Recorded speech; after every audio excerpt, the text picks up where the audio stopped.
Hello, HOR 160 Plant Materials 1 spring semester for Scythe Tech. We are here at the Tanglewood Arboretum. We are here at the lower gate, just down from the manor house where they have the weddings.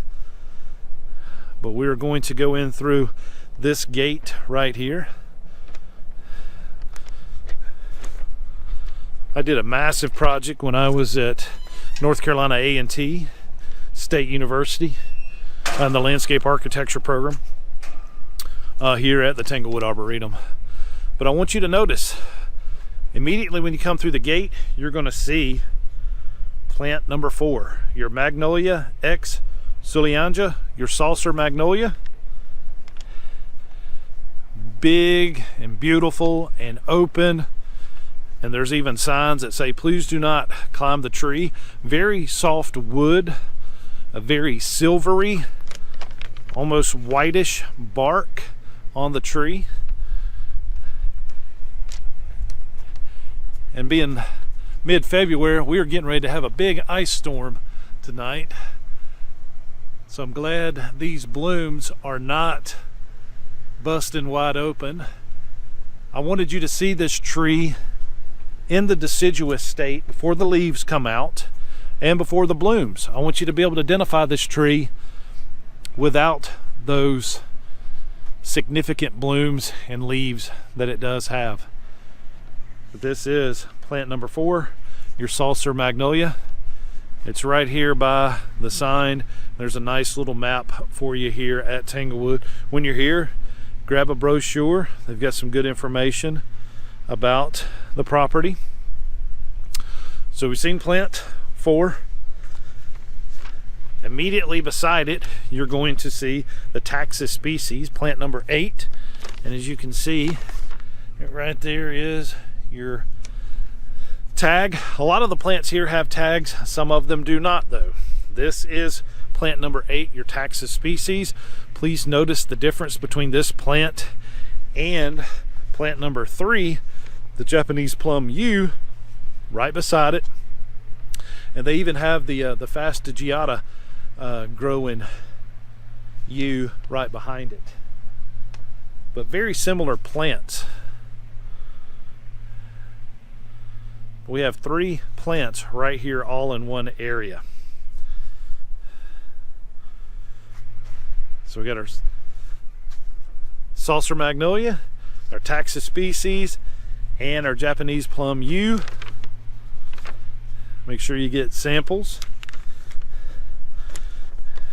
And then just right here beside it, we do have an example of Buxus sempervirens.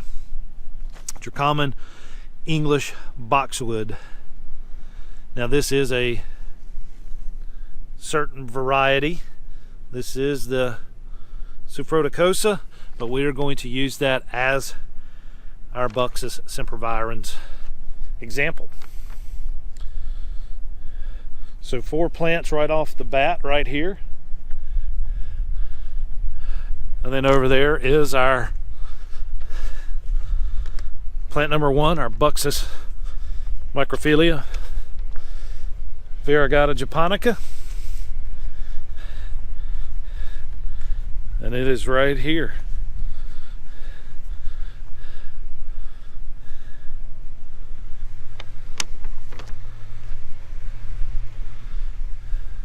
Kind of thin. As you can see, they get kind of dead inside. But there's some good pictures on the lecture about that plant. So we've seen plants 1, 2, 3, 4, and 8. So we got 2 junipers and the star magnolia to see. So I'm just going to keep the camera rolling. We're going to walk up here and we're going to see the star magnolia.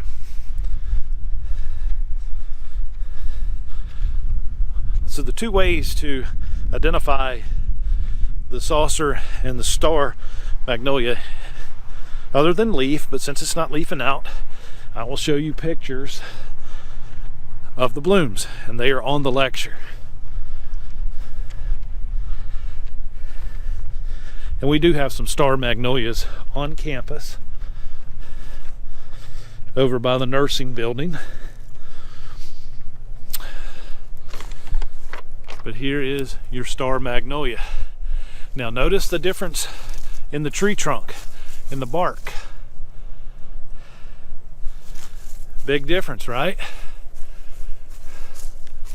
Notice the difference in the size of the buds. But these will be wide open really soon, and they look like stars. They look like stars.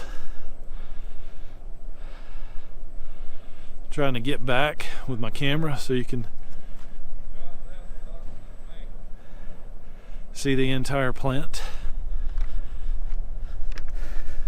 So that is your star magnolia.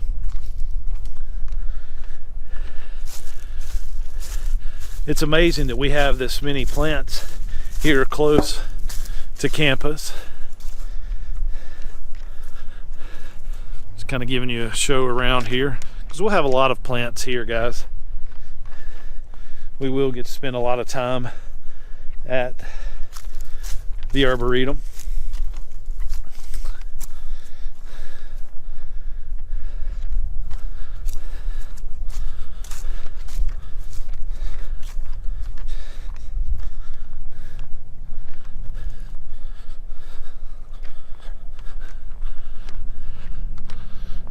Ginkgo tree, one of my favorites of all time, has the bright yellow leaves that fall, drop immediately below it.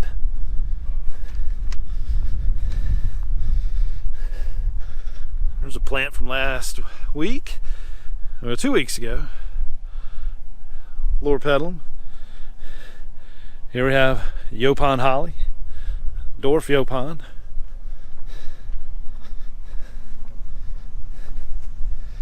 We have another saucer magnolia here.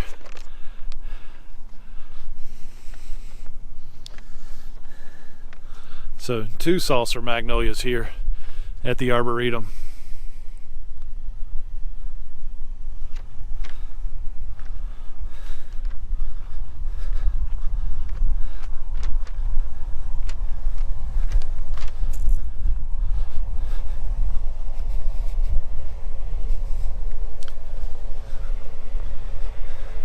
I did want to show you the Hollywood juniper here.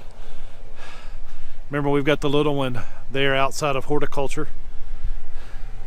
A nice Hollywood juniper there.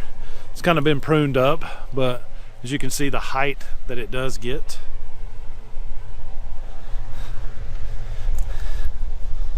Now I'm going to show you plant number 6. It's a juniper. Got these nice little brick paths through the conifer garden.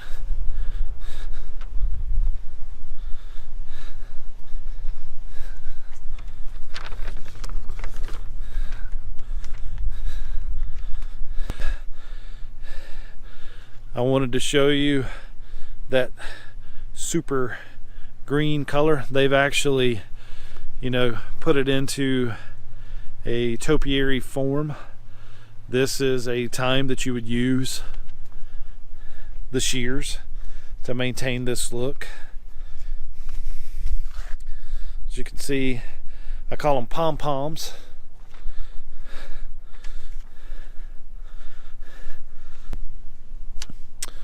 Also, like this guy here, the Robusta green,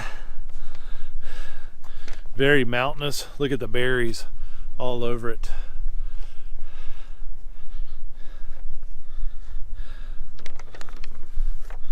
All right, so this kind of wraps up the ones that are inside the Arboretum.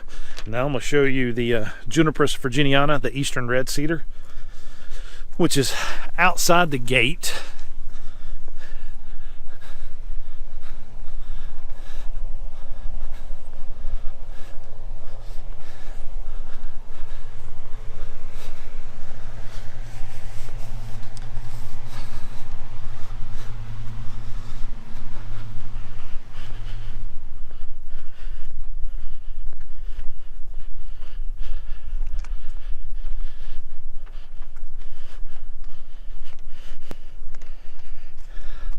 your Edgeworthia getting ready to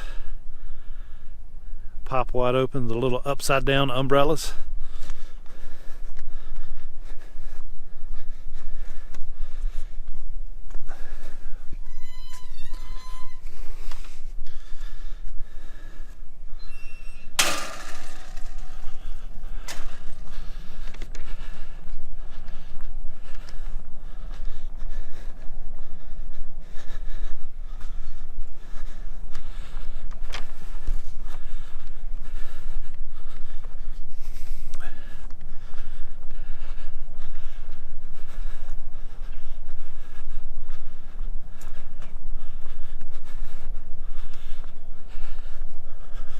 But as you can see, there's the children's area here at the Arboretum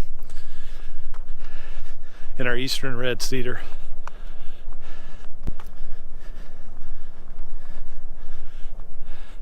This is along the road right here.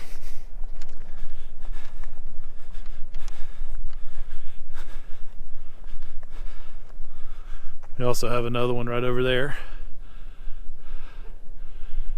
Unbelievable.